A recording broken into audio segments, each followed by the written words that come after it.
पूर्वतन मंत्री वियोगे शोक व्यक्त कले नवीन पट्टनायक कहले बीजेडी बड़ क्षति। पूर्वतन मंत्री विशिष्ट जननेता सुरेन्द्रनाथ नायकों वियोगे शोक व्यक्त करिसेंती विरोधी दल नेता नवीन पट्टनायक। तेबे से कहिसेंती जे स्वर्गत नायक बिजू बाबूंकर घनिष्ठ सहयोगी थिले। लोकप्रिय जननेता दक्ष प्रशासक और संगठन सहित साधारण जीवन में स्वच्छता और साधुता पई से स्मरणीय हो रहिबे।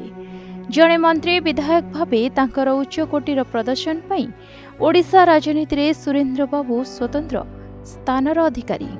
वरिष्ठ नेता पूर्वतन विधायक मंत्री तथा पूर्वतन उपवाचस्पति सुरेन्द्रनाथ नायकों देहांत विषय जाणी मु अत्यंत दुखित। काकटपुरवासी सेवा और कल्याण दिगरे उत्सर्गीकृत उद्यम सर्वदा स्मरणीय। जड़े दक्ष राजनेता एवं जनप्रतिनिधि भावे लोकाभिमुखी कार्य समस्तों प्रेरणार उत्स।